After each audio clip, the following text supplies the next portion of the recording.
تیرا وصف بیاں ہو کس سے، تیری کون کرے گا بڑائی۔ سبحان اللہ۔ نبی کریم صلی اللہ علیہ وسلم کی شان تو سب سے جدا ہے، اور اس شان میں یہ شان ادا، یہ صرف گفتگو اور بات تک نہیں ہے کہ اگر بندہ محسوس کرے کہ ایسی بھی رات آئی کہ جس میں رب تعالیٰ نے دیدار کے لیے طلب فرمایا۔ سبحان اللہ۔ حضور نبی کریم صلی اللہ علیہ وسلم کے لیے براق کو لایا گیا، اور براق پر تشریف فرما ہوئے، اور وہ براق پر بیٹھ کر آپ نے 7 آسمانوں کی سیر کی، وہاں نہ جانے کتنے انبیاء سے ملاقاتیں کی، اور یاد ہوگا آپ کو کہ وہاں پر مسجد اقصی میں نبی کریم صلی اللہ تعالی علیہ وسلم نے تمام انبیاء کی بھی امامت فرمائی۔ تو یہ عام بات، اس نبی کی امت میں الحمدللہ تشریف موجود ہے، اللہ کا کرم۔ ہم نے سورہ پارہ نمبر 27 سورہ نجم کی آیت نمبر 10 سننے کی سعادت حاصل کی ہے۔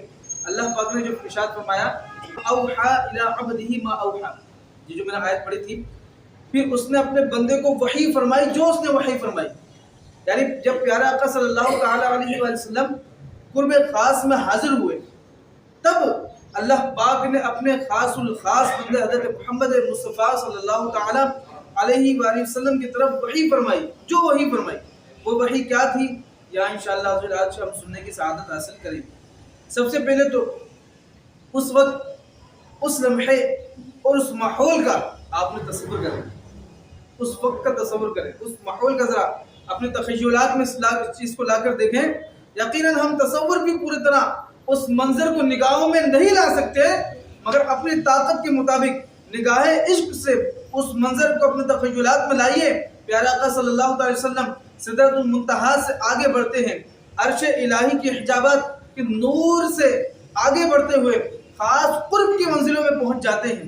ایک روایت میں ہے رسول ذیشان صلی اللہ تعالی علیہ وسلم فرماتے ہیں، حضور فرمانے لگے کہ سدرہ سے گزر کر مجھے نور میں ڈال دیا گیا، سدرہ سے گزر کر مجھے نور میں ڈال دیا گیا۔ اب سنیے آگے کیا بات ہے۔ حضور نے ارشاد فرمایا میں 70,000 حجابات سے گزرتا ہوں آگے بڑھا۔ 70,000 حجابت پردوں میں، پردے کہا جاتا ہے۔ حضور صلی اللہ علیہ وسلم نے ارشاد فرمایا کہ مجھے نور میں ڈال دیا گیا۔ تو آج ہم یہ تو کہتے ہیں حضور صلی اللہ علیہ وسلم نور بھی ہیں، بشر بھی ہیں، ایسے ہی ہے، یہ تو کہتے ہیں وہ نور میں ڈالا گیا۔ وہ کیسا نور تھا کہ عام آدمی اس کو دیکھ ہی نہیں پاتا، اور اگر دیکھ لے تو اس کی استطاعت نہیں رکھتا، اس کے پاس اتنی طاقت نہیں ہے۔ فرمایا 70,000 حجابت ڈالے گئے، تو اندازہ لگانے کہ میرے آقا صلی اللہ علیہ وسلم کا حسن کیسا ہوگا۔ سبحان اللہ۔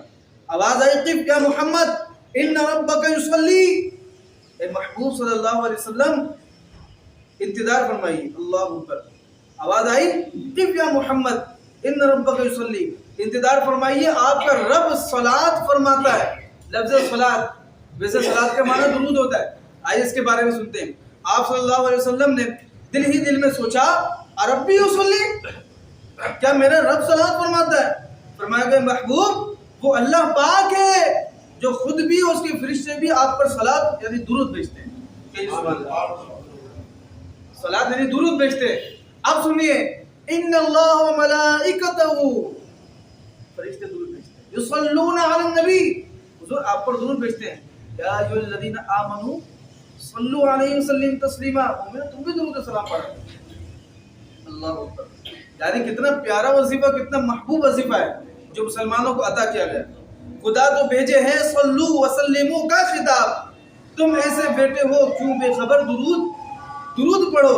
رسول پاک کے حق میں تو یہ بھی تھوڑا ہے جو ان کے نام پہ آٹھوں پہر پر درود پڑھو۔ حضور نبی کریم، حضور جان عالم صلی اللہ تعالی علیہ وسلم کا ارشاد ہے، فرماتے ہیں اس کے بعد اللہ پاک نے فرمایا، پیارے حبیب صلی اللہ علیہ وسلم فرماتے ہیں کہ اس کے بعد اللہ نے کیا فرمایا؟ اللہ نے فرمایا ادعو یا احمد۔ سبحان اللہ، سبحان اللہ۔ نبی کریم صلی اللہ تعالی علیہ وسلم کا کتنا بڑا ایک مقام ہے۔ فرمایا ادعو یا احمد، ادعو یا محمد لیدن الحبیب۔ یہ جب میں عربی میں جملے پڑھے ہیں، اب آپ جب اس کی اردو سماعت فرمائیں گے تو دلوں کو سکون مل جائے گا انشاءاللہ۔ اے محمد قریب آئیے، اے محمد قریب آئیے، احمد قریب آئیے۔ سبحان اللہ۔ حبیب صلی اللہ علیہ وسلم مزید قریب ہو جائیں۔ بس اللہ پاک نے مجھے اتنا قرب عطا فرمایا جسے قرآن کریم میں فرمایا گیا۔ کتنا قرب تھا، اللہ تبارک و تعالیٰ نے فرمایا اے محمد قریب آئیے، اے احمد قریب آئیے۔ حبیب قریب آئیے، تو حضور قریب آتے گئے اور قریب ہوتے گئے. اب وہ قرب اور دور کیا ہے؟ اللہ نے ارشاد فرمایا فَكَانَ قَابَ قَوْسَيْنِ أَوْ أَدْنَىٰ. ارشاد فرمایا تو وہ دو کمانوں کے برابر بلکہ اس سے بھی کم فاصلہ رہ گیا. کمان کسے کہتے ہیں سب کو پتہ ہے. اس سے بھی کم فاصلہ رہ گیا. جان عالم صلی اللہ تعالی علیہ وسلم اپنے عزوجل کی بارگاہ میں کتنے قریب ہوئے؟ اللہ اس کا جواب کس نے ارشاد فرمایا؟ اللہ نے ارشاد فرمایا فَكَانَ قَابَ قَوْسَيْنِ أَوْ أَدْنَىٰ. اس کے بارے میں مشہور مفسر قرآن مفتی احمد یار خان نعیمی رحمۃ اللہ تعالی فرماتے ہیں کمانے جب آپس میں ملے تو دائرہ بن جاتا ہے. کمانے جب آپس میں ملے تو دائرہ بن جاتا ہے. اب سنیے گا تو منظر اب یوں ہوگا کہ نور خدا نے محبوب مصطفیٰ صلی اللہ تعالی علیہ وسلم کو چاروں طرف سے گھیرے لیا ہے اور محمد مصطفیٰ صلی اللہ علیہ وسلم اس نور پاک کے بیچ میں